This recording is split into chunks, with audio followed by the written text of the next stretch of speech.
Revolution Radio, freedomslips.com. You don't need to expect us. We're already here. Most are afraid of unknown depths, skirting shores thinking world flat, and with the island girls in celebration of new religion. Nobody led me or said this way. I sailed alone on makeshift raft with wind as companion.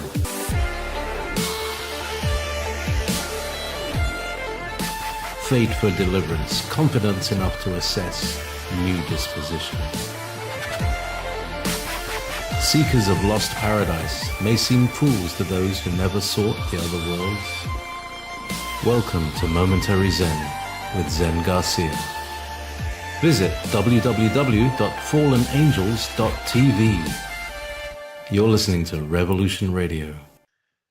And the Lord said, "Let there be lights in the expanse of the heavens, to distinguish between the day and the night. And let them be for signs and for festival times, and for the numbering by them the account of days, and for the sanctifying of the beginnings of the months, and the beginnings of years, the passing away of months and the passing away of years, the revolutions of the sun, the birth of the moon, and the revolvings of the seasons. And let them be for luminaries in the expanse of the heavens, to give light upon the earth. And it was so. And the Lord made two great luminaries, and they were equal in glory, 21 years, less 602 and 70 parts of an hour. And afterwards the moon recited against the sun a false report, and she was diminished. And the sun was appointed to be the greater light, to rule the day, and the moon to be the inferior light, to rule in the night, and the stars. And the Lord ordained them unto their offices in the expanse of the heavens, to give forth light upon the earth, and to minister by day and by night, to distinguish between the light of the day and the darkness of the night. And the Lord beheld that it was good, and it was evening, and it was morning, day the fourth. That's the Targum, Genesis. Welcome, everybody. I'm your host, Zen Garcia. This is Momentary Zen, and I'm honored and glad to be here in fellowship with all of you. I know many of you have been looking forward to this show, as I have promised to do a follow-up on the two-part series that I did with David Carrico and John Pounders on the Ancient Hebrew Enochian Calendar.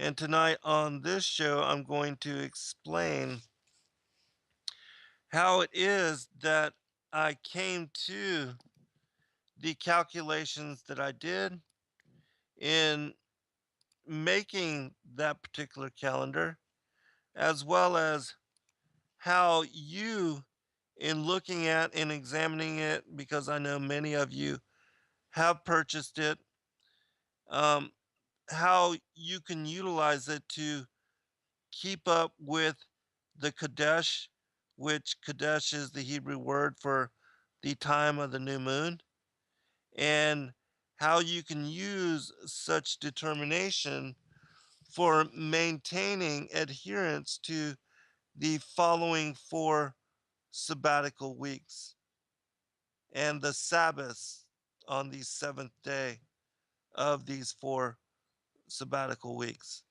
And so I'll be explaining all of that this evening, as well as how it is only by this particular calendar system that one can maintain observance of Sabbath in the correct manner that it was adhered to us and that was given to the Israelites themselves to um, maintain alignment. And also, that is only with this calendar system that one can determine the exact days that the Levitical feast days, as laid out to us in chapter 23, can also be determined and adhered to. And so we're going to be speaking about this evening. For those that don't know, today is the 8th of February 2016 on the Julian Gregorian Solar Calendar. But on the ancient Hebrew lunar calendar, it is the 12th day of the month of Shavat, which is the 11th month of the year 6003. And I'll be explaining also how I came to determine the year when the Hebrews recognized the year as being 5,777. And also, if you have any questions and you'd like to send them to me or ask them, I'll be glad to, you know, be glad to answer and to share your concerns with everybody else on the show. But before we get to the year, let me pull up the link for the lunar calendar with percentages.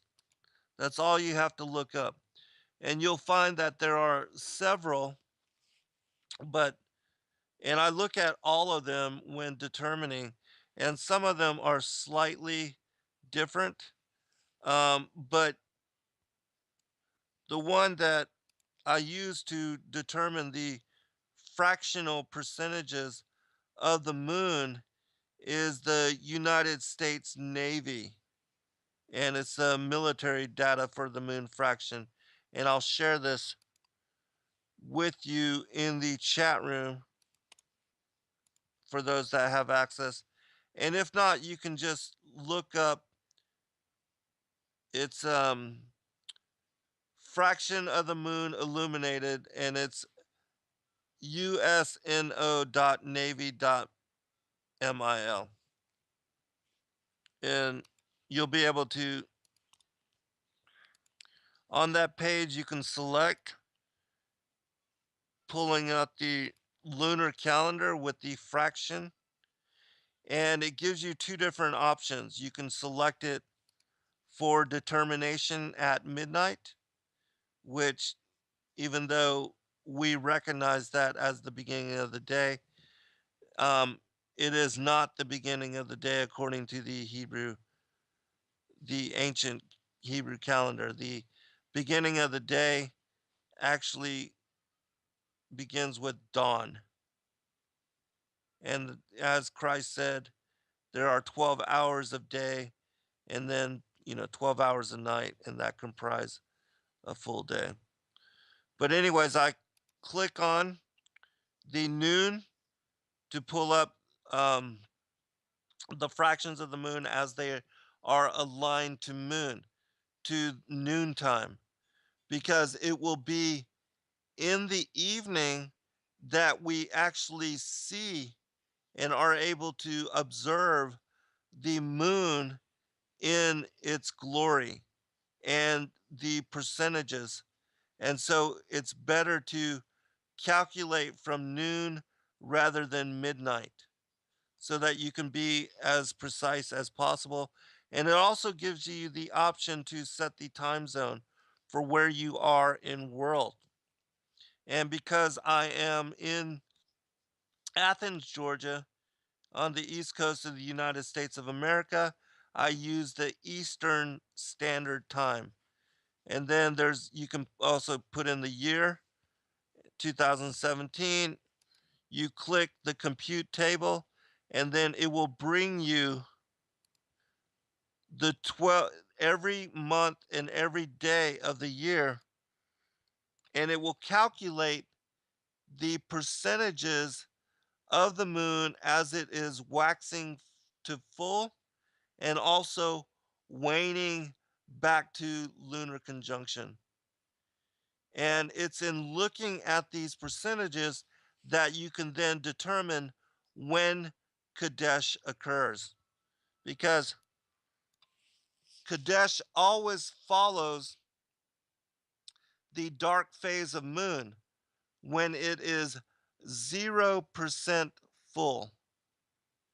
And if you notice, like if you are looking at the calculations that I have pulled up, you'll notice that it is on the 26th of January that the moon is, or the 27th of January that the moon is 0% full, meaning that it is at lunar conjunction and it is completely dark and invisible to the observable eye.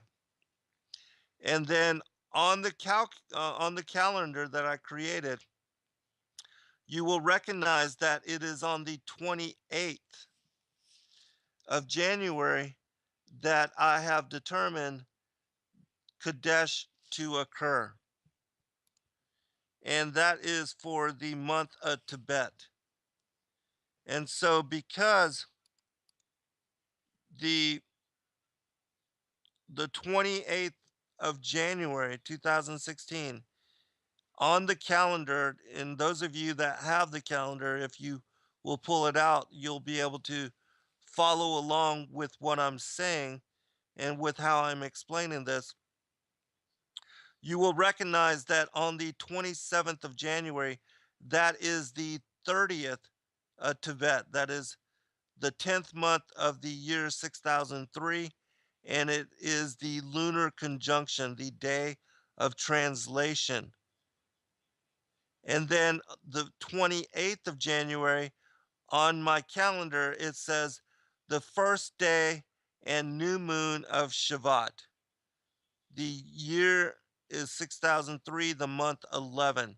So that's the first day of the 11th month of the 6003rd year of the Hebrew calendar. And it also says Rosh Chodesh Shavat, which that is on a Saturday. And so for the following 4 7-day sabbatical weeks, because the calendar, the way God's calendar works, is you have the Rosh Chodesh, the first day and new moon, is excluded from the regular 7-day counts of the following 4 sabbatical weeks. And every lunar month is set up in the same way. You have new moon day, which is excluded, and then you have 4 7-day weeks, and then you will have either 29 or 30 days in the lunar month. And if you have 30 days, that last day is a translation day. It's called a translation day. And that will often be in between what is the 29th day, which is always the fourth Sabbath, the lunar conjunctive Sabbath, and Rosh Chodesh. And the reason it is set up this way on God's calendar is because the moon averages in cycle 29.531 days to go through its 4 lunar phases.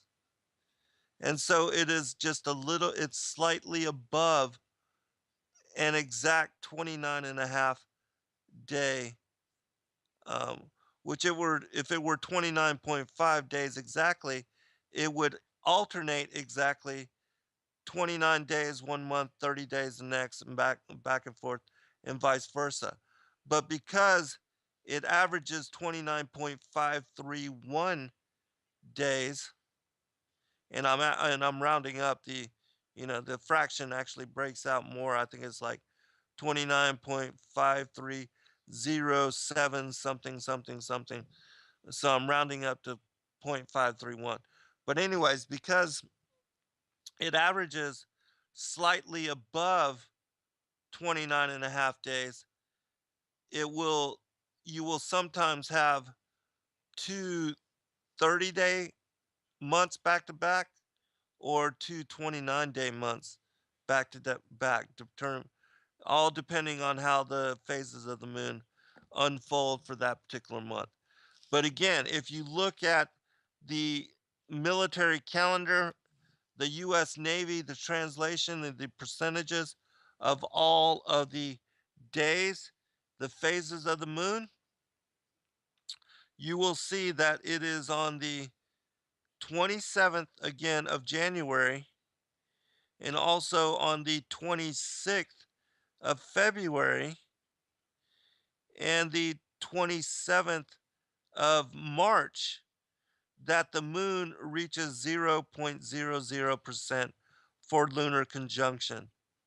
And so it is on the next day that, because these calculations are telling you what the percentages of the moon will be at noon, at midday, we know that when it turns to night 6 or 7 hours later, that the moon will progress past what is labeled infraction on this particular chart.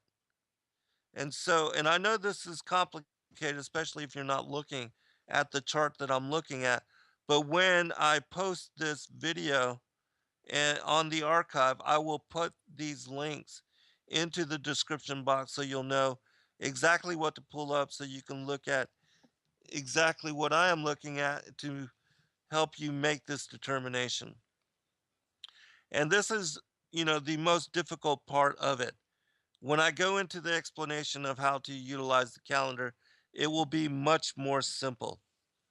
But anyways, for those that are, want to understand how it is I determined what each of the dates on the Gregorian calendar, how I would label them according to their ancient Hebrew Enochian equivalent, this is how I did so.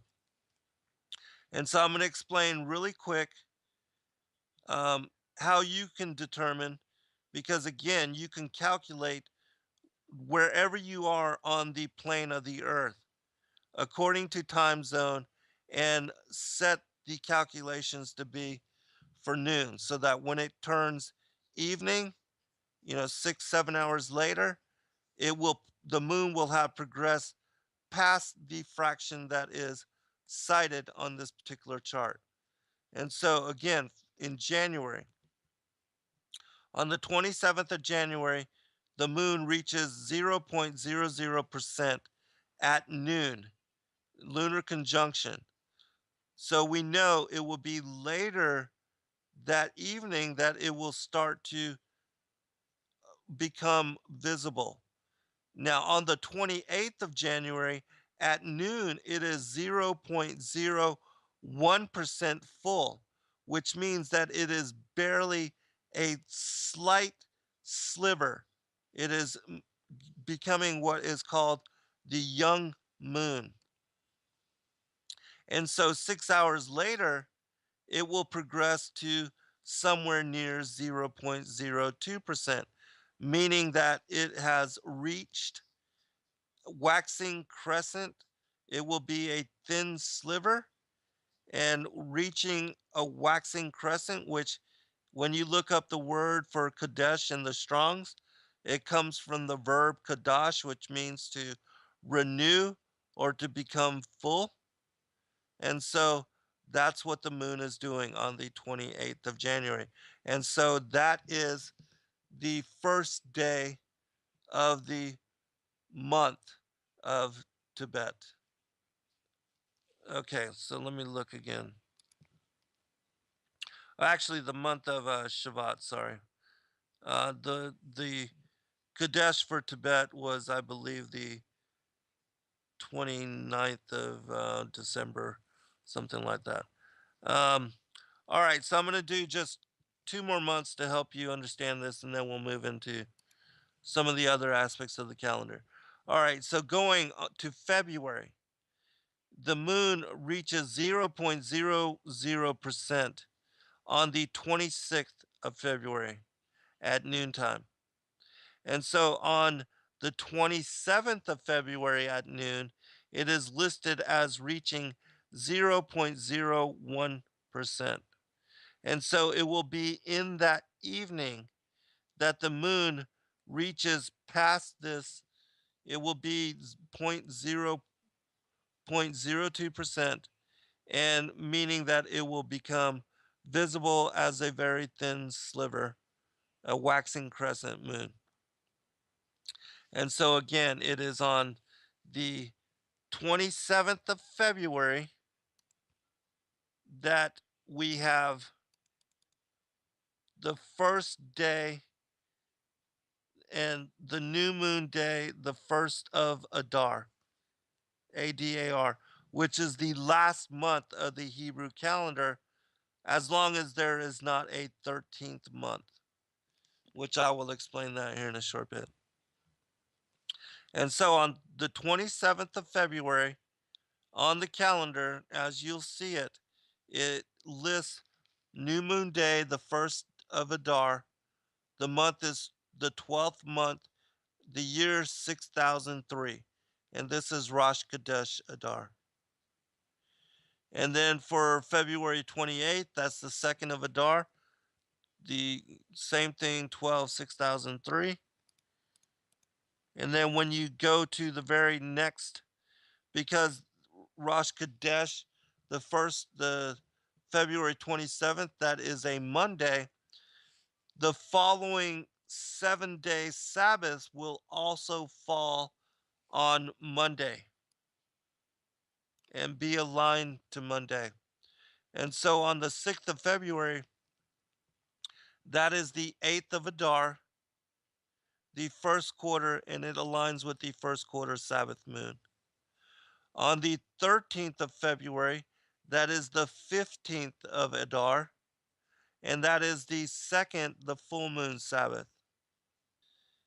And then on the 20th of February, that is the third quarter Sabbath moon, the 22nd of Adar, and that is also the vernal equinox, which happens at 6:29 a.m. Eastern Daylight Time. And then on the 27th of March, you have the 29th of Adar, and that is the fourth Sabbath in the lunar conjunction. And this particular month only has 29 days. And then on the 28th of March,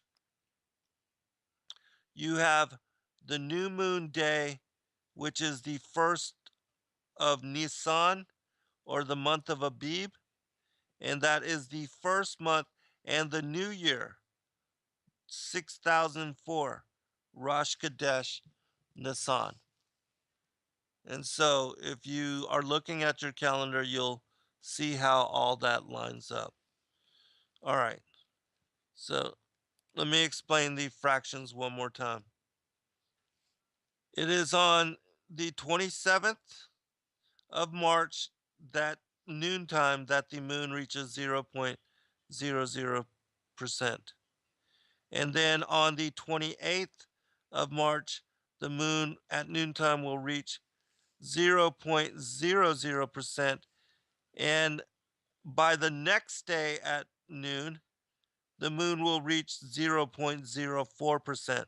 And so you know that from noon the 28th of March to noon the 29th of March, the moon will increase from 0.01% to 0.04%. And so we know that it is on the 28th that the moon will reach a waxing crescent. All right, hold on.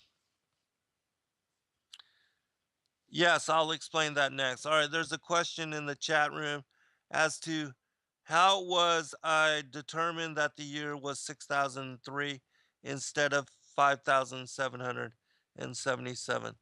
And so I will go ahead and answer and explain that. And because the Jews actually in Israel, they believe the year to be 5,777. And so I asked specifically an individual named Fred Myers at the World's Last Chance, because I noticed that they have their calendar situated on that site. The year is 6003. And so this is the question that I asked him when about their determination for the year count. I sent this. When looking into this information for the updated version of the calendar, I asked Fred Myers because I was asked this same question um, on Facebook, and this is the answer that I gave. I asked Fred Myers at World's Last Chance specifically why they have listed the year as 6003. I personally feel that we are in the year near 6,000, and I'll explain why in just a short bit. But because of the extensive research that they have done on this particular topic, I decided to side with the bulk of that research and to list the year as 6003. However, we do not exactly know where we are in the timeline. I will, however, attach the letter that I sent him where I postulated that we are in fact in the year 6000 possibly. And here's my reasoning for why. But first, the email correspondence that I had with Fred Myers. I do have a question for you if you don't mind. I want to first thank you for all of your hard work that you and your team have done in putting forth the many truths that you do. I have had many questions concerning the calendar answered by the tremendous amount of work that all of you have done in providing the forums and videos that you have. However, I do wonder if you can expound upon why your group has dated the Hebrew year to 6003 when the traditional Jewish number is 5,777. I do thank you again for your time. God bless. And Fred sent me this reply. World's Last Chance is not dogmatic about the precise year displayed by the calendar app. This is simply our best estimation based on the available information. And then he sent me. All right, we'll be right back and I'll explain further. All right, welcome back, everybody. And so I did share a link to the article that Fred shared with me on how World's Last Chance arrived at the biblical year count 6003. And I'm going to read the answer. I'm not going to read the fullness of it, but I am going to read enough that you'll understand. And you can see that they have done a lot of investigation in this area of research. And then I'm going to share why I believe that we're actually near the year 6000 uh, this particular year, and that we've arrived at the 120th Jubilee. But let me read this first. And so, the article is How did you arrive at the biblical year count as displayed on World's Last Chance? The answer Most Bible commentaries have used Ussher's chronology as the standard for determining the age of the earth. Now, mind you, I am not a young earther. All of you that are aware of my work, especially as I published it in the firmament and all of my other books, and the first three chapters on the firmament describing how the earth became without form and void, and also in my new book, The Great Contest War in Heaven, I speak about how in Genesis 1 1 and 1 2, that the earth and the heavens were created perfect, but then something happened where it was without form and void. And when you look up those words in the Strong, it means that the earth became an indistinguishable ruin, uh, and a destroyed wasteland, which in Isaiah 45 and 2nd Esdras, it speaks about how God created the heavens and the earth perfect to be inhabited and not vain. And so something led to it becoming vain. And it's my opinion what led to it becoming vain is the war in heaven, which led to what Second Peter chapter 3 references as world that the world that then was becoming drowned perished, whereby the world that then was becoming drowned perished. And so it's speaking about that particular destruction. It's also referenced in Jeremiah chapter 4, verse 23 through 30, and Ezekiel 26, and also Isaiah 23. And so, anyways, I am not a young earther, but the people at World's Last Chance believe that, there's only 6,000 years to the full history of the earth, which is what it's saying right here. But again, I don't adhere to that, and I've explained in great detail as to why. But I'm going to continue on. Okay. Most biblical commentaries have used Ussher's chronology as the standard for determining the age of the earth. James Ussher, January 4th, 1581 to March 21st, 1656, was the Anglican Archbishop of Armagh. He developed a system of chronology and dating that is still widely used by scholars today. Ussher's chronology placed 1 AD as the supposed year of the birth of Yeshua. However, with the research available today, it is now known that Yahushua was actually born approximately 4 years earlier, making Ussher's chronology off by 4 years in the Common Era. Furthermore, transitioning from BC dates to AD dates required the addition of one extra year because 1 year must be lived through completely in order to be counted as year one. Ussher did not have that 0 year that would move the counting from BC 1 to AD 1. Ussher's chronology calculates to 4004 BC as being the year of creation. There are, I would say, modern creation, like Adam and Eve, um, because the pre Adamic age, even in Genesis 1, it speaks about pre Adamic man, and that was before the Genesis 2:7 creation of modern Adam and Eve, or modern Adam and then later Eve. There are three errors that must be accounted for when using Ussher's chronology: the lack of a 0 year, the age of Terah at Abraham's birth, and the beginning date of the 430 years of bondage before Israel would inherit Canaan. World's Last Chance uses Genesis 11:26 as the source for the correct age of Terah at Abraham's birth.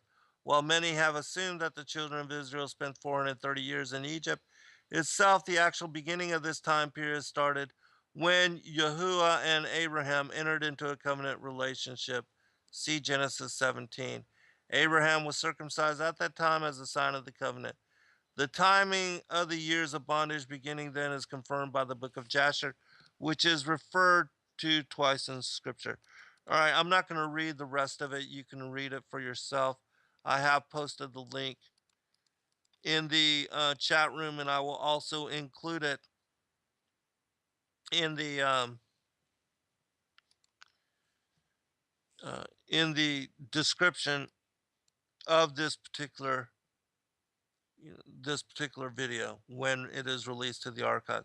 Now, what is interesting to me is that they also count, as I have, that where it mentions in Genesis that God would give man, or the the people of wickedness, the watchers and the giants that were living 120 years of reprieve, that what God was actually referencing was the 120 Jubilees, which is equivalent to 6,000 years. And then when you add the millennial reign, That is the 7,000 years that comprise the Second World Age. And I explain this in great detail also in my War in Heaven book, The Great Contest, where I explain about this. But here's the continuing the next letter that I sent uh, to Fred was to ask him what he thought about. Well, I'll just read it and then you'll see. This is the next letter that I sent to him.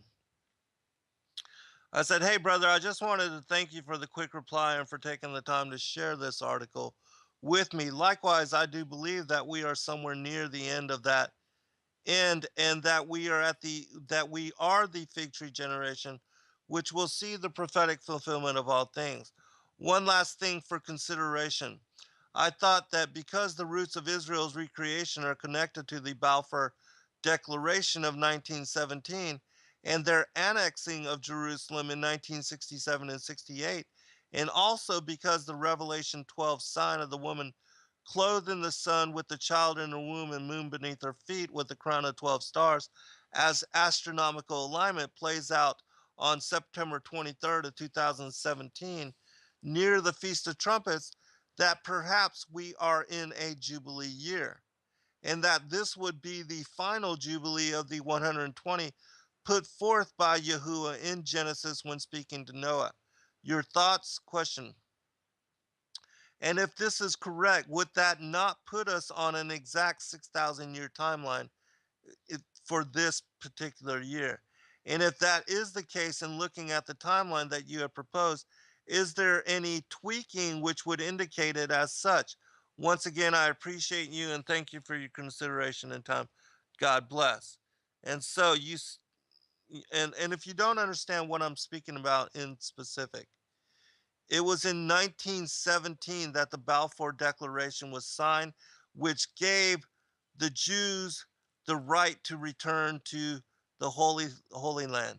And it was supposed to divide Palestine into two different nations, Israel and that of Palestine, one for the Jewish people and one for the Palestinians, which, are also of um, the seed of Abraham that were living in the land. And so this is his reply when, I asked him about this.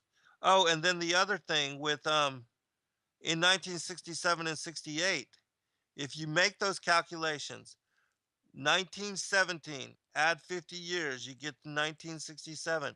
It was in 67 and 68 that Jerusalem was conquered in full during the 6 Day War. And Israel took over control of both Western and Eastern Jerusalem, and Jerusalem as a city was united for the first time in 2,000 years. And so, in my opinion, those two dates are significant. And why wouldn't they be linked to the Jubilee, especially when you consider that, as I said in the last part of that particular email that I sent him, that it is this year, 2017, that the sign of the woman clothed with the sun, with the moon beneath her feet, a child within her womb, and a crown of 12 stars, which are the 9 star constellation of Leo and um, the planets Mercury, Venus, and Mars will all be in alignment. And this alignment will happen in the skies over Jerusalem on near the Feast of Trumpets, September 23rd of 2017 this year. And so the fact that these three 50-year increments, as far as the dates and the years, have very significant um, are very significant in connection to Israel, that I put forth the postulation that it seems to me that these are the last three Jubilees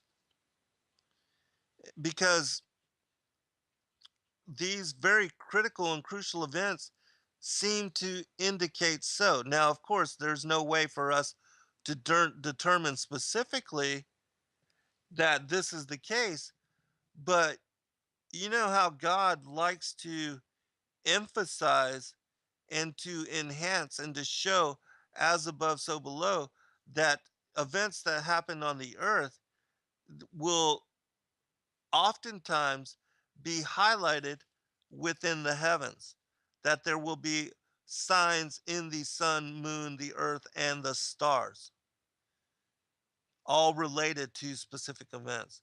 And to me, that's what those 3 years, and especially the Revelation 12 sign, are indicating. And so, but again, the reason that I included the year as 6003 on the calendar was because of the extensive amount of um, research that World's Last Chance has done. But again, in my opinion, I believe we are on that 6,000 year timeline as of this year. As far as on the month of Nisan, which is upcoming, that we're right now still in that 5,999 year, but that on the first of Nisan, on Rosh Chodesh Nisan, that will be the beginning of the 6,000 year. All right, so here's his reply to me. We do not concern ourselves with the adjustment of the year, as we know now we are very likely on borrowed time, for Yahuwah is not willing that any should perish. Yahuwah's timeline has absolutely nothing to do with the developments in the Middle East at this time, so we place no greater importance on what happens in the land of Palestine, except for the fact that the whole world is being deceived by Satan's system implemented there as a big part of his end time wonder, as expected in Matthew 24:24. We do understand, however, that with Francis being the last pope and world events moving so rapidly, especially with developments in the USA, and the image of the beast now forming, maturing, we are very close to the climax of prophetic events about to be triggered by the worldwide earthquake and the setting off of the seven trumpets of Revelation. And so, and then I sent him a further message. I appreciate your reply and thank you for the resources. Be blessed in your seeking and teaching. And so that's where I left it at. And so I hope that answers you, Link. And as I said, for those that want to know more about this, I will put all of this information into the description of this video when I release it into the archives on YouTube. And so that's my line of thinking. Piney asks, Zen, is a year by this system 365 days as in our regular Gregorian calendar? And yes, it is. However, this is my line of thinking also, Piney. Um, because Enoch describes the solar year as being 364 days. He describes that the sun moves from the Tropic of Capricorn to the Tropic of Cancer over 30 days through each of these six gates, and that we have four special days, which are the two equinoxes and the two solstices, which give us an equivalent of 364 days. Now, what I have not had yet chance to do, but what I want to do is to count the days in between the vernal equinoxes to see exactly how many days there are. Because in my mind, God would not change the number of days, especially when you read Jubilees chapter 6 and he warns against the altering and the changing of the calendar and the 364-day year, which when we return from break, I will read that warning. And so when you study Jubilee 6, you wonder why it is that God, if he puts out this warning and he is telling Noah to warn his sons to not follow anything but a 364-day year, why it is and how it is that he would all of a sudden change the length of the solar year to 365 point and a quarter days. It doesn't make sense to me. Why would he do that? He wouldn't, especially if he is warning against it. Um, we actually have time, so I'm going to read that particular portion. This is Jubilees chapter 6. Let me find where I want to start. Okay, here. Let me see. I'm just selecting where I want to start reading it. Okay. Okay, I'm going to start from verse 15. It says this. And he gave to Noah and his sons a sign that there should not again be a flood on the earth. He set his bow in the cloud for a sign of the eternal covenant, that there should not again be a flood on the earth to destroy it all the days of the earth. For this reason it is ordained and written on the heavenly tablets that they should celebrate the Feast of Weeks in this month once a year to renew the covenant every year. And this whole festival was celebrated in heaven from the day of creation till the days of Noah, 26 jubilees and 5 weeks of years. And Noah and his sons observed it for 7 jubilees and 1 week of years, till the day of Noah's death. And from the day of Noah's death, his sons did away with it until the days of Abraham, and they ate blood. And Abraham observed it, and Isaac and Jacob and his children observed it up to thy days. And in the days of the children of Israel forgot it until ye celebrated anew on this mountain. So he's talking about the Feast of Weeks, the feast of as far as the first fruits, these 7 weeks, where they offered up a different barley crop, and then on the 50th day was the Pentecost, Shavuot. And so that's what he's speaking about. And he's telling you that Noah observed it, Isaac and Abraham, their children, Jacob, all of them honored and celebrated these feasts. All right, continue. And do thou command thy children of Israel to observe this festival in all their generations for a commandment unto them. One day in the year in this month they shall celebrate the festival. For it is the Feast of Weeks and the Feast of First Fruits. This feast is twofold and of a double nature, according to what is written and engraven concerning it. Celebrate it.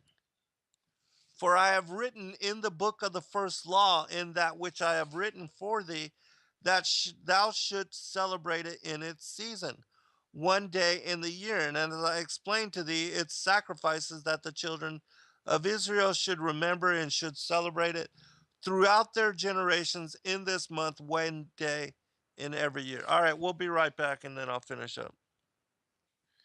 All right, welcome back, everybody.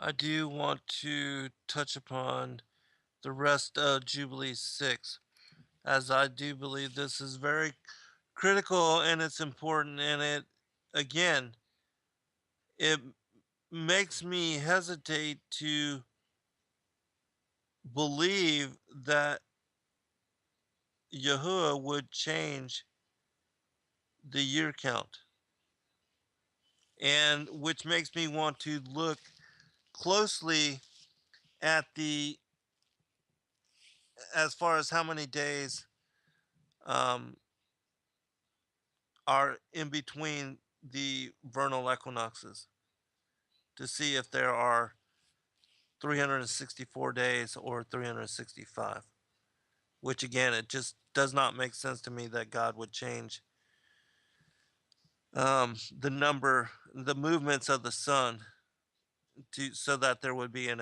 additional day in a quarter. Again, just does not make sense. All right, continuing. For I have written in the book of the first law, in that which I have written for thee, that thou shouldst celebrate it in its season, one day in the year. And I explained to thee its sacrifices, that the children of Israel should remember and should celebrate it throughout their generations in this month, one day in every year.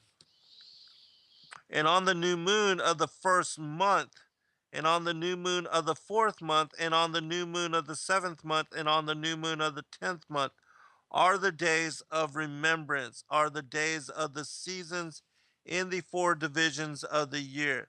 These are written and ordained as a testimony forever. And Noah ordained them for himself as feasts for the generations forever, so that they have become thereby a memorial unto him. It's my opinion that these, the new moon of the first month, the fourth month, the seventh month, and the 10th month, that they are the divisions for the seasons of the year. That the first month is beginning of spring, the fourth month the beginning of summer, the seventh month the beginning of fall, and the 10th month the beginning of winter. And that's what he's talking about with those particular uh, festivals, because those are what are referenced as the natural holy days. It's the equinoxes and the solstices. All right, continuing. And Noah ordained them for himself as feasts for the generations forever, so that they have become thereby a memorial unto him. And on the new moon of the first month, he was bidden to make for himself an ark. And on that day, the earth became dry, and he opened the ark and saw the earth. And on the new moon of the fourth month, the mouths of the depths of the abyss between beneath were closed. On the new moon of the seventh month, all the mouths of the abysses of the earth were open, and the waters began to descend into them. On the new moon of the 10th month, the tops of the mountains were seen, and Noah was glad. And on this account, he ordained them for himself as feasts for a memorial forever, and thus are they ordained. And they placed them on the heavenly tablets. Each had 13 weeks. Now, if you add these together, 13 weeks from one to another, past their memorial, from the first to the second, and from the second to the third, and from the third to the fourth. And on the days, the 13 weeks, that would be 26 plus, 26, that's 52. That equals a year. And all the days of the commandment will be 250 weeks of days, and these will make the entire year complete. Thus it is engraved and ordained on the heavenly tablets. And there is no neglecting this commandment for a single year from year to year. And command thou the children of Israel that they observe the years according to this reckoning, 364 days. And these will constitute a complete year, and they will not disturb its time from its days and from its feasts. For everything will fall out in them according to their testimony, and they will not leave out any day nor disturb any feast. And so he says here that as long as you adhere to and follow the the the breakdown of the seasons, that there are four seasons, they each contain 13 weeks, and they add up to 52 weeks in a year, and that as long as you adhere to this 364-day solar calendar, that you will always be able to celebrate the feast, and that they will remain undisturbed, and they will always fall according to the day that they are supposed to be celebrated. Now, as I have shown in my book, The Flat Earth as the Key to Decrypt the Book of Enoch, Enoch describes a 354-day lunar calendar and a 364-day solar calendar. And that the way that God keeps track and does what is referenced as intercalculation, which means that he fixes the calendar so that it fits again with the 364-day solar calendar, is that about every third year he adds 1 month that's called the 13th month. It's Adar number 2. And that whenever the barley is not ripe for what will be the feast of first fruits after Passover and unleavened bread, after the Sabbath of unleavened bread, the feast of first fruits. If the barley is not ripe, the high priest cannot wave the barley in a sheaf offering for the sins of Israel. And the way that they reset the calendar is they add this Adar 2, which I told you that the 12th month of the Hebrew calendar is Adar. And when it is necessary, they will add a 13th month, Adar number 2, which will then connect the 354-day lunar calendar to the 364-day solar calendar. Because again, every year the solar calendar is 10 days longer than the lunar calendar. And so all you have to do is every third year determine whether the barley is going to be ripe um, for the day of first fruits, the feast of first fruits, and the festival of first fruits. And if it's not, then you just add this additional month and it realigns it with the 364-day solar calendar. And so, because God says here, and command the children of Israel that they observe the years according to this reckoning, 364 days, and these will constitute a complete year. And they will not disturb its time from its days and from its feasts, for everything will fall out in them according to their testimony. And they will not leave out any day nor disturb any feast.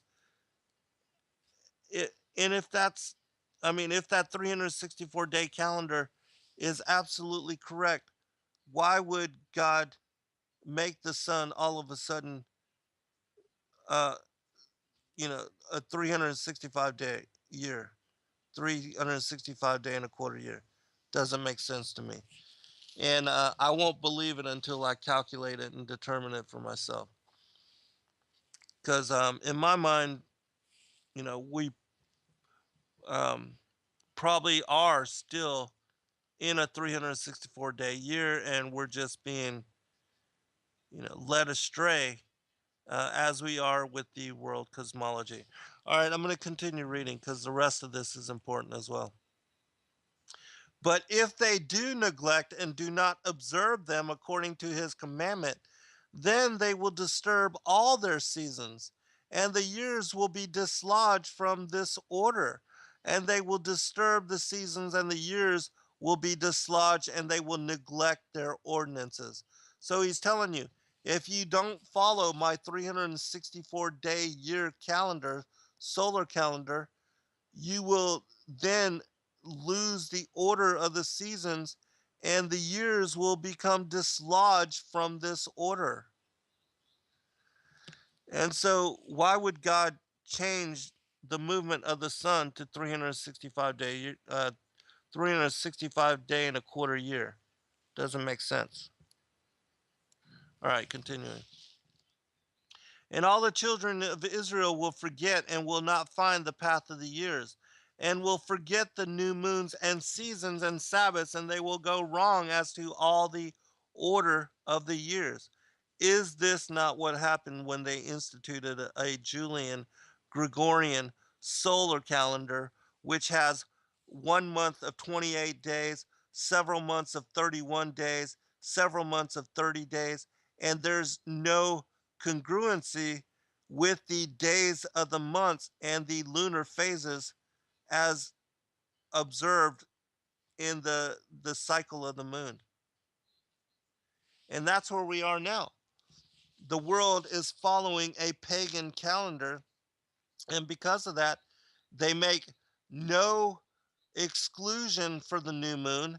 And because they make no exclusion for the new moon, they're not able to keep up with the seasons or the Sabbaths, as it says in this passage, which is absolutely true. And God told us in the time of Noah that this would happen. So I'm going to read it again. And all the children of Israel will forget and will not find the path of the years, and will forget the new moons and the seasons and the Sabbaths, and they will go wrong as to all the order of the years. Continuing. For I know, and from henceforth will I declare it unto thee, and is not of my own devising, for the book lies written before me.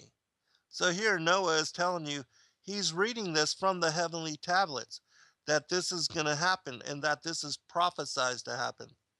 Now, does this not remind you of Daniel chapter 7, where it says that, the Antichrist or Satan, that he would change the times and the years and the recognitions of the seasons and all that?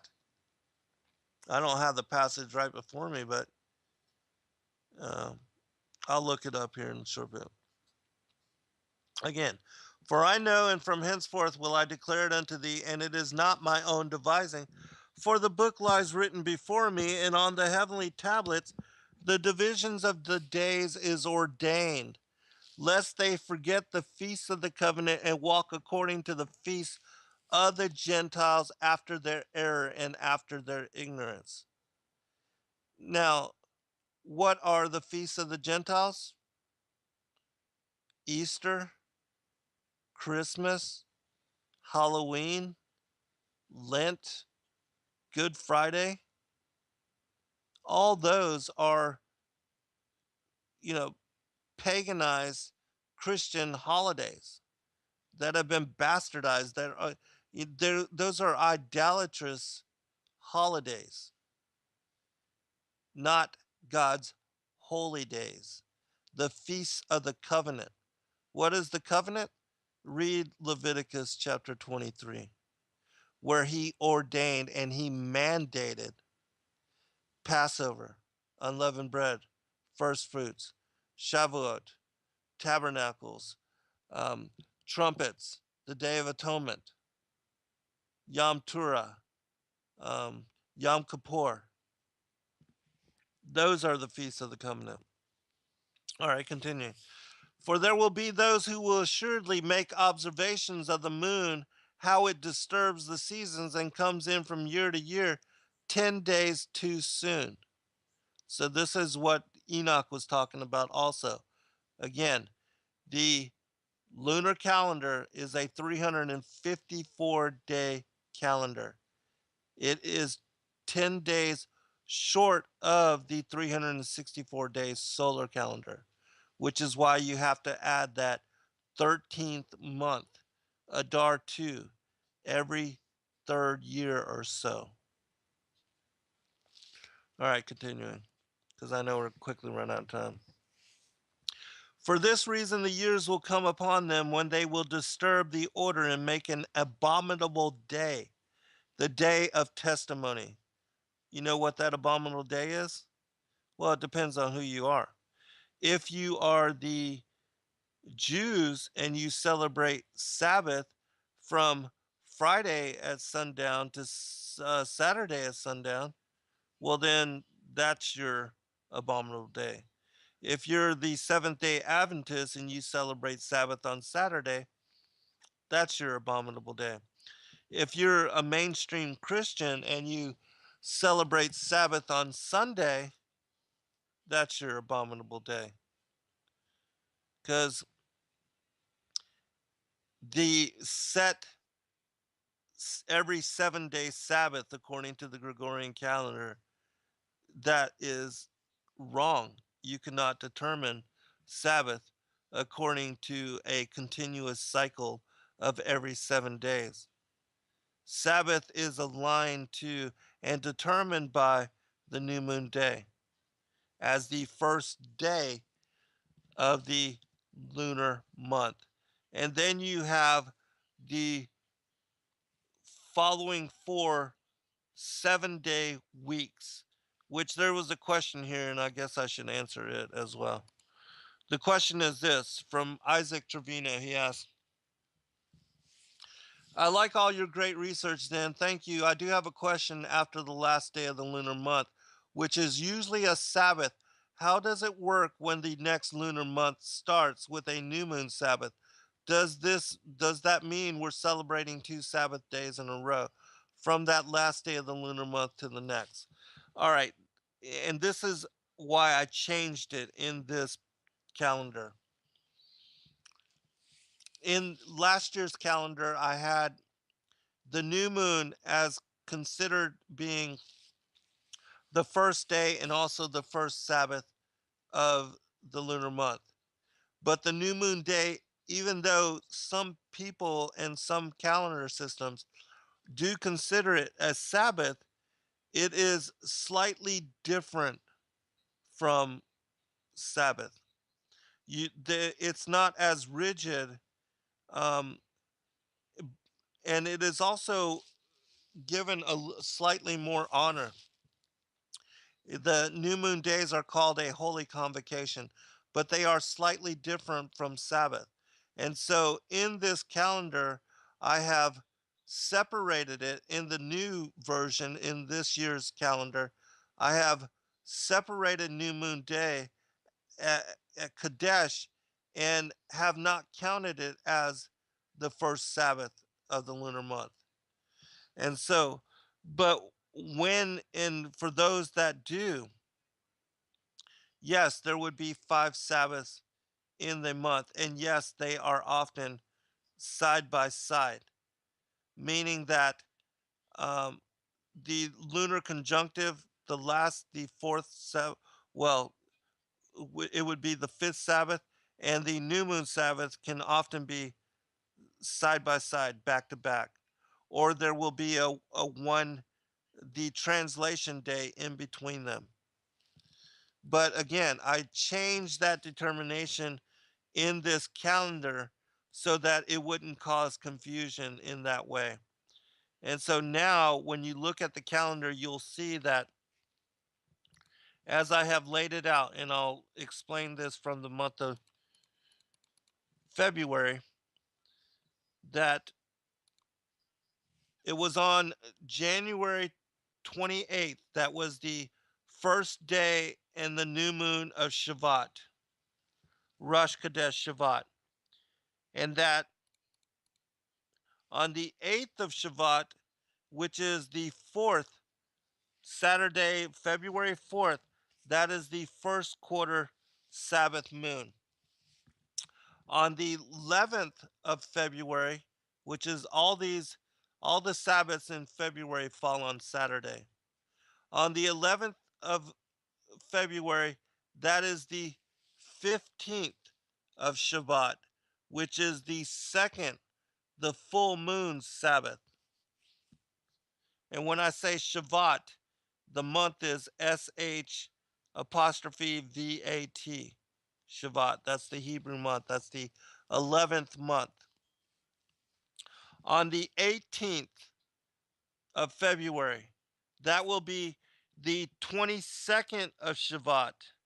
And that will link up with the third quarter moon.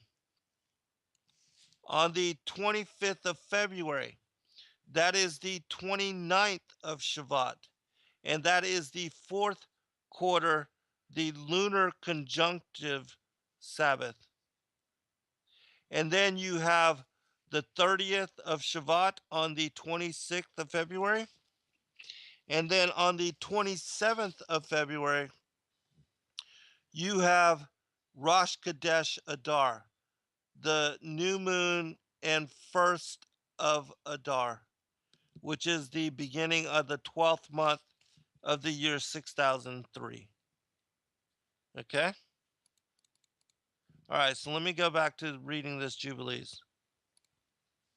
I need to finish that. All right. So, verse 37, for this reason the years will come upon them when they will disturb the order and make an abominable day the day of testimony, and an unclean day a feast day. And they will confound all the days, the holy with the unclean, and the unclean day with the holy. For they will go wrong as to the months, the Sabbaths, the feasts, and the jubilees. And that all happened when uh, Hillel in the 4th century AD, he changed the determination of Sabbath from being linked to the new moon to being um, one in every 7 day. And he made Sunday or Saturday, it was. He made Saturday the day of testimony, the abominable day, as it is referenced in this particular passage, in this particular scripture. All right, let me read the final verse here from Jubilees. It says, for this reason I command and testify to thee, that thou mayest testify to them, for after thy death thy children will disturb them, so that they will not make the year 364 days only. And for this reason they will go wrong as to the new moons and the seasons and the Sabbaths and the festivals, and they will eat all kinds of blood with all kinds of flesh. What is he talking about here? Noah is telling you that in that day, this is during the, you know, Julian, Gregorian, Constantinian, when they changed the calendar, when they divorced the months and Chodesh and the determination of Sabbath from the phases of the moon. That's when everything got confused, everything got lost. Now, I have some explanation of this. I'm going to share it with you. It says this: what few Jews and even less Sabbatarians know is during the 4th century AD, persecution of all who used the original Hebrew lunar based calendar for worship was so intense that in the end, the Jews gave up their calendar handed down from the text of the creation through to Moses, and instead adopted a calendar adjusted for worship based on the solar centered Julian calendar. If asked, the Jewish leadership is very open that the original calendar was set aside under the intense Roman persecution of all who used the Hebrew calendar in the 4th century AD. All right, we'll be right back and we'll finish this up. All right, welcome back, everybody. I'm going to share again just a couple of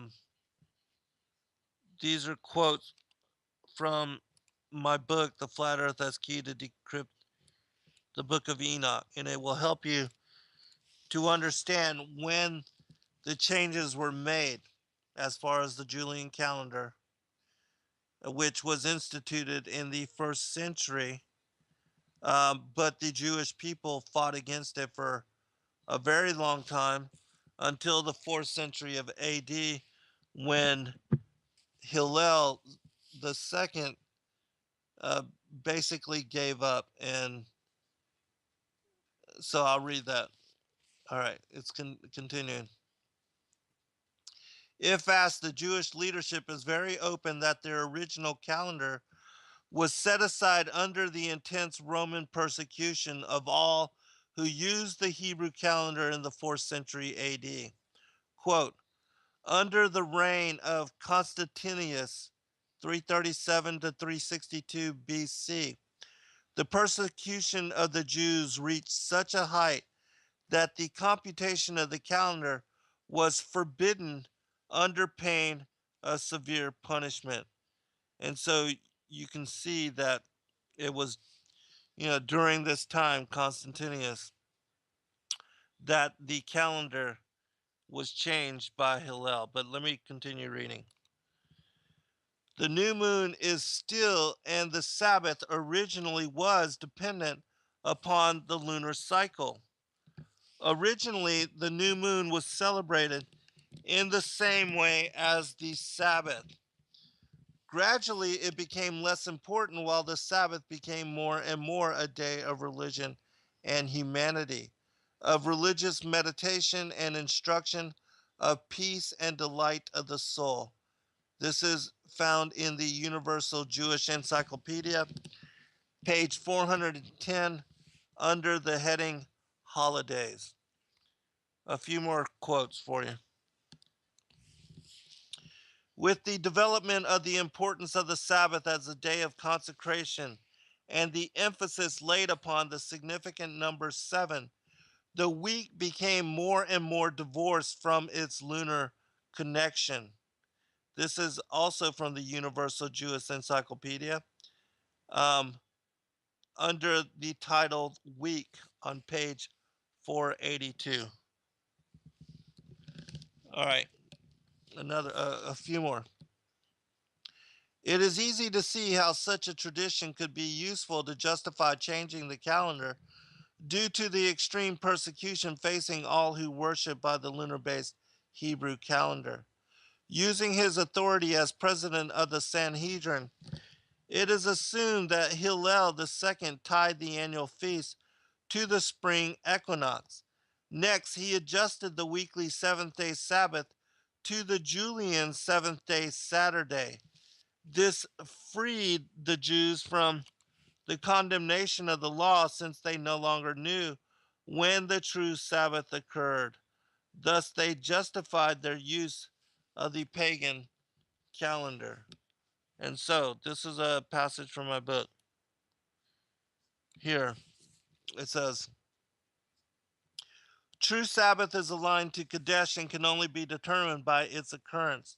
But because the months of the Gregorian solar based calendar have relinquished ties to the natural cycle of the moon's quarterly phases, Sabbath can now fall on any of the days of the week: Sunday, Monday, Tuesday, Wednesday, Thursday, Friday, or Saturday.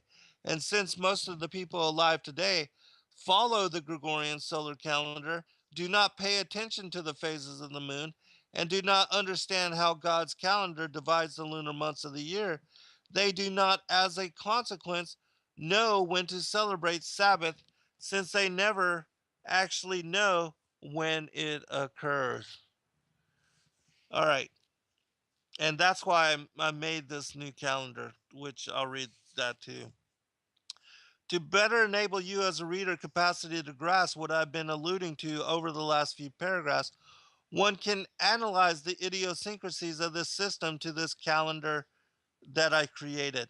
Study of it should enable one to gain greater insight into how the system works surrounding Chodesh, and also give you a visual representation to better enable one to perceive the simplicity of God's calendar design. All right, now I'm going to read just a few more things about how this calendar was switched, and then we'll finish up with last commentary. All of this is found in my book, The Flat Earth as Key to Decrypt the Book of Enoch, because it's in the first 10 chapters that I explain God's calendar system as it is found in the Book of Enoch. All right. And it was in decrypting the Book of Enoch that I was really led to 2 years ago, understanding of this myself. All right, continuing. For those who use the scriptural Hebrew calendar calculation, it is very simple. The weekdays, Sabbaths, the new moon Sabbath of each lunar month, they always fall on the exact same dates of each Hebrew month. This explains why, whenever the date of a seventh day Sabbath is given in the Hebrew scripture, it always falls on the 8th, the 15th, the 22nd, or the 29th of the Hebrew month. The days of the week do not float through the monthly dates as they do now on the modern Gregorian calendar. After Hillel II fixed the calendar to fit into a Julian framework and moved the observance of the seventh day Sabbath from the lunar week to the continuously cycling Julian week, difficulties arose. The new moon would cycle through the Julian days of the week, which caused the annual feast to fall on the wrong times of the month. As a result, rules of postponement were established. The Hebrew calendar became necessary with the inefficient and ever changing Julian solar calendar. Those who desire to worship on the true seventh day Sabbath should not look to modern calendation efforts. All who worship on Saturday because the Jews keep Saturday are not following the scriptural Hebrew Sabbath, but the fox Sabbath that Hillel II's corruption of the original calendation fashioned. This corruption of the correct day thus channeled the whole of the Jewish people into breaking of the one of the Hebrew scriptures most important decrees and caused them to lose track of the new moon Sabbath of each month. That's from my friend Christopher Tyerman and Brad Varnholt. They're co-authored the book The Destruction of Sabbath, which we will be publishing in print because it's not available in print, but they have given us permission to publish it through Sacred Word Publishing. And so at some point, when we get a chance to format it, we will make it available in print form for those of you that, like myself, like to read books in show that the way that the Hebrew calendar works. I guess I should read that to you. I'll read this really quick. This is just to explain how every lunar month is set up. You have the new moon day, which is the first day of the lunar month. This is every lunar month is set up in this format. New moon day, first day excluded from the following 4 7-day counts. So new moon day is the first day of the lunar month. Then you have 6 work days. Those dates are from the 7th, the 2nd to the 7th. And then you have a Sabbath on the 8th day. Then you have 6 more working days, the 9th through the 14th.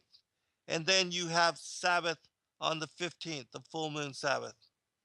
Then you have 6 more working days, and from the 16th through the 21st. And then you have the third quarter Sabbath on the 22nd of the lunar month. Then you have 6 more working days from the 23rd through the 28th. And then you have the lunar conjunctive Sabbath on the 29th of the lunar month. And then, whenever necessary, you have the translation day, which is on the 30th, whenever needed. All right, so this is how, again, how it all breaks down. The 30th of the month, like the first of the month, was not part of the weekly cycle, simply a placeholder to await the adjustment of the lunar cycle. However, it was counted and did have a date, as an account must be made of all time. The original Hebrew scriptural lunar calendar has periodically added a month instead of just a leap day every year. As this extra time accrues every 2 to 3 years, a 13th month is required to be added to adjust the Hebrew calendar back to the seasons. The instructions are for determining whether an additional month was needed is very simple. If the barley crop is ripe enough to harvest in the 11th month, then the 12th month was the end of the year. If the crops were not ready in the 12th month, then a 13th month was added as a leap month in that year. This adjusted the lunar calendar back in with the solar year. Many seem to have trouble with the idea that the system could be that simple, but that is how it is. And so I hope that this show explained to you, helped you to better understand, and I did post a link to where you can find the calendar. All you have to do, for those that are listening or that will listen to the archives, I will post a link in the description box. But if for some reason you can't find it, all you have to do is go to lulu.com, LULU.com. You can look for Sacred Word Publishing, the Ancient Hebrew Enochian Lunar Calendar for 2017. It will be published under my name, Zen Garcia. And for this month, this calendar is discounted 20%. And so for the month of February, this calendar will be available at this discounted price, which is near cost. And then after that, we'll raise it back to its normal rate. So I do encourage you to get it right now while you can at this discounted rate. And just to explain a little bit more about the calendar, it's beautiful. All the images were done by my daughter-in-law's father, Sangyo Yu, Sangho Yu, and he's Korean and he lives in California. Takes incredible photographs, beautiful images. And on each one of the months, I have one of his beautiful images from the different national and state parks there in California, the different places that he's traveled. And I also have scriptures included on the images, which are connected to or linked in some way to either the calendar system or to the flat earth cosmology or to the cycles of the sun, the moon, the stars, to the unfolding of the way that the heavenly luminaries are utilized to determine uh, the signs, the seasons, the days, the months, the years. All of that is included into the calendar. And as I said, each one in following this calendar, it will teach you and you'll become aware of how the Hebrew months link up to the Gregorian monthly equivalent. And you'll soon recognize and be able to tie together, for instance, January, the month of Tibet with January, the month of Adar with February, the month of Shavat, I'm sorry, the month of Shavat with February, the month of Adar with March, which is again the 12th month in the Hebrew calendar. Because unlike the Gregorian calendar, which begins with January in the middle of winter, God's calendar is linear. It progresses from spring to summer to fall to winter as the year progresses.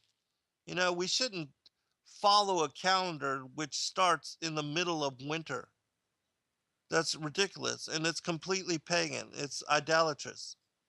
And so, in following this calendar that I've created and understanding it in a deeper and more profound way, you will become connected with how God has established and how the names of the different Hebrew months link together with the calendar system that God gave to us, and that He gave this to Adam in the book of the signs. It was one of the 5 books of creation that were given to Adam when he was cast out of paradise. And it was in studying the book of the signs that Adam knew about and understood the clockwork of the heavens. And he passed this knowledge um, on to his children, Seth, and especially to Enoch. It mentions this in a book called The Secret Book of Moses, the Assater, which we're going to publish that as well. As soon as I get time, I'm going to finish up the books I'm working on, and then we're going to start publishing all these other books for y'all.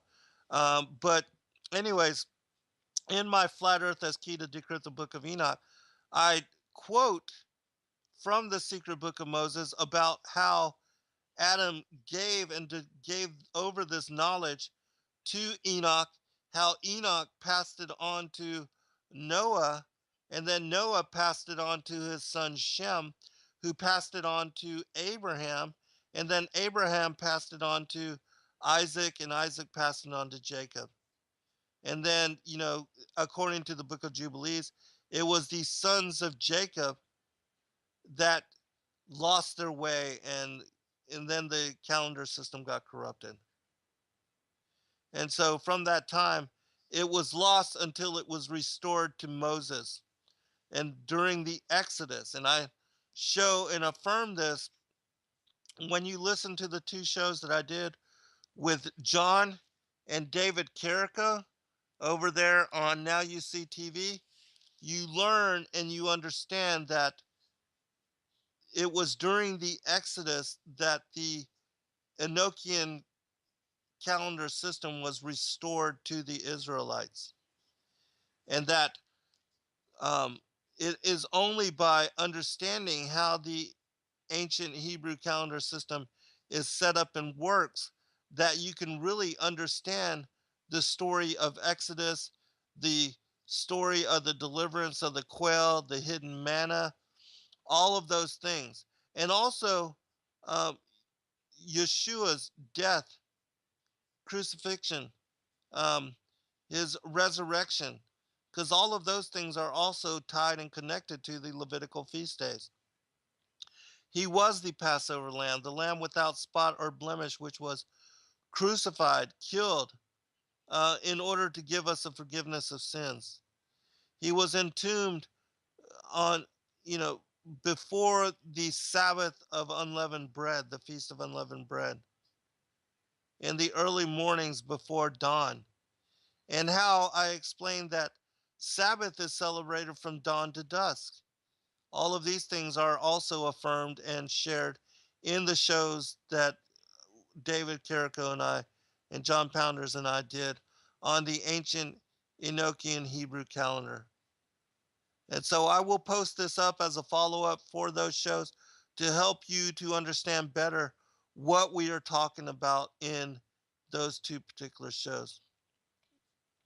All right, Link asks, so is it still the new month and the first Sabbath of the new month on that first sliver of the moon sighting? Yes, it is, Link. This is the other thing that I've recently changed about the calendar as I had it set up. In my Flat Earth book, I show that, and I had believed that it was a 7% waxing crescent moon that was determined and counted as Chodesh. But I have since um, remodified my understanding and adjusted it so that the first sliver of the moon, when it begins to renew itself, when it begins to restore its light, I count this as Chodesh. And the reason I do so is because when you count the first sighting, the first sliver of the moon as Chodesh, then the following 4 sabbatical weeks actually line up with the first quarter, the full moon, the third quarter, and the lunar conjunctive moon. Almost exactly precise. So that, it would make sense to me that if God was giving us a calendar which was observable, that he would want the Sabbaths to fall on the exact quarterly phases as they happen according to the cycles of the moon. And so making that adjustment align and readjust the alignment of Chodesh with those quarterly phases so that when you are looking and using the moon as your uh, you, as your observable sign for adhering to the calendar, well then it is the first quarter moon, which is lined up to the first Sabbath, the full moon, which is lined up to the second Sabbath, and so on and so forth. God bless all. Good night.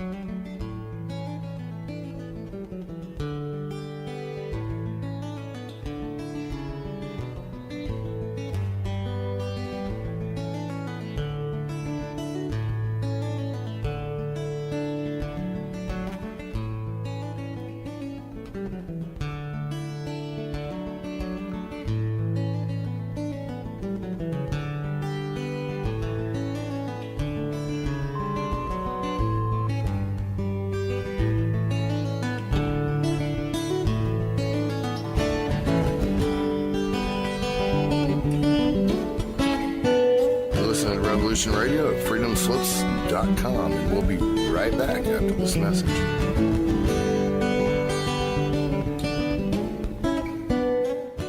Who are we? Where do we come from? Are you curious about the origins of the human race? Join me, Gavin McCall, and a variety of guests on Ancient Humans, where we decipher world events, explore scientific theories. Revolution Radio, freedomslips.com. You don't need to expect us. We're already here. Most are afraid of unknown depths, skirting shores thinking world flat. I'm with the island girls in celebration of new religion. Nobody led me or said this way. I sailed alone on makeshift raft with wind as companion.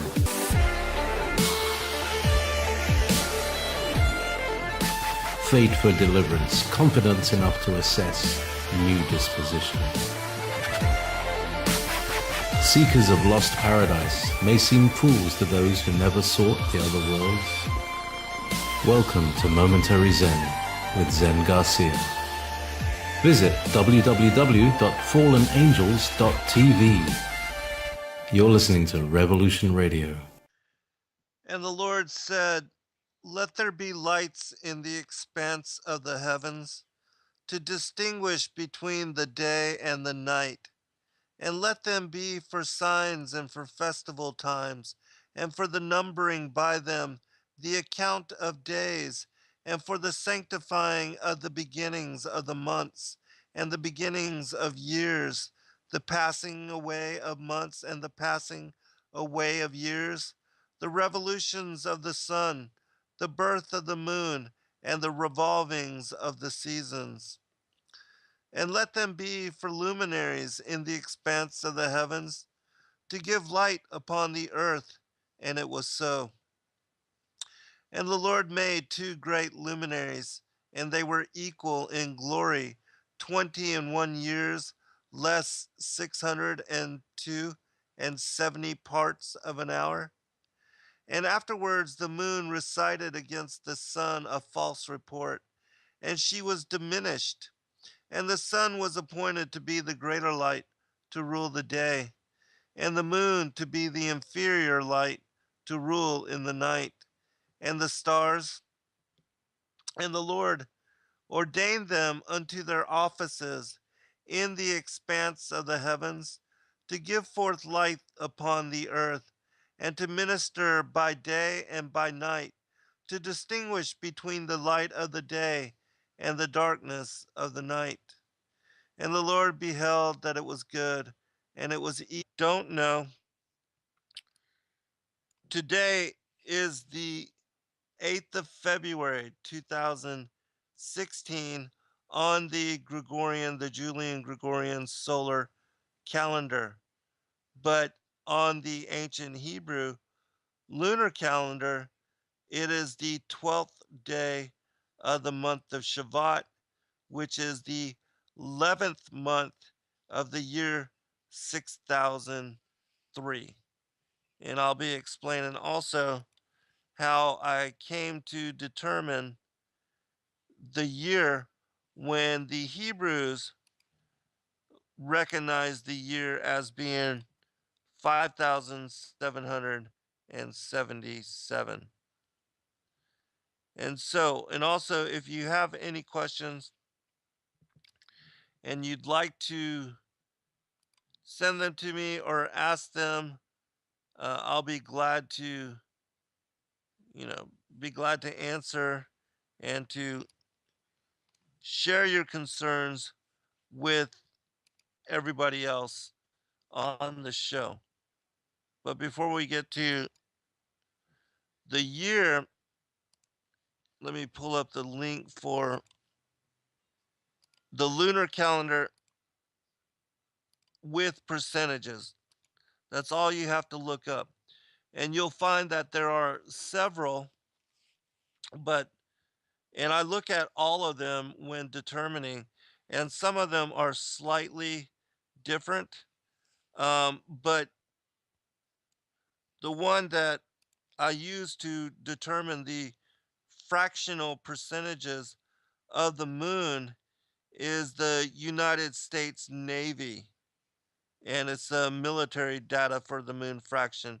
And I'll share this with you in the chat room for those that have access. And if not, you can just look up its fraction of the moon illuminated, and it's usno.navy.mil. And you'll be able to,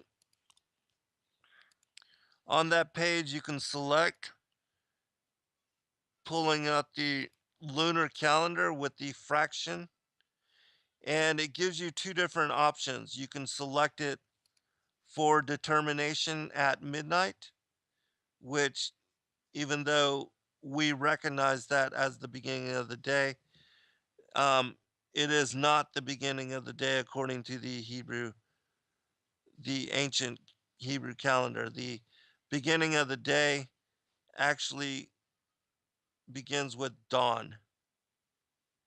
And as Christ said, there are 12 hours of day and then, 12 hours of night, and that comprise a full day.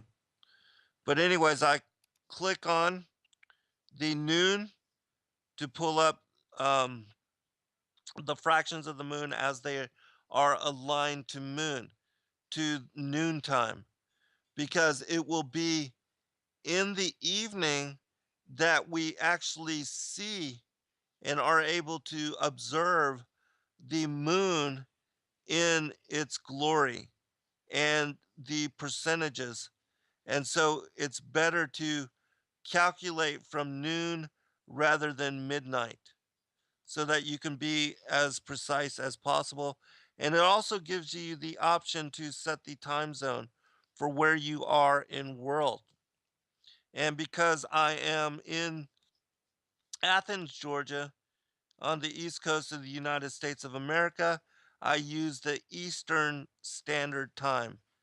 And then you can also put in the year, 2017. You click the compute table, and then it will bring you the 12 every month and every day of the year, and it will calculate the percentages of the moon as it is waxing to full and also waning back to lunar conjunction. And it's in looking at these percentages that you can then determine when Chodesh occurs, because Chodesh always follows the dark phase of moon when it is 0% full. And if you notice, like if you are looking at the calculations that I have pulled up, you'll notice that it is on the 26th of January that the moon is or the 27th of January, that the moon is 0% full, meaning that it is at lunar conjunction and it is completely dark and invisible to the observable eye. And then on the on the calendar that I created, you will recognize that it is on the 28th of January that I have determined Chodesh to occur. And that is for the month of Tibet. And so because the 28th of January 2016 on the calendar, and those of you that have the calendar, if you will pull it out, you'll be able to follow along with what I'm saying and with how I'm explaining this.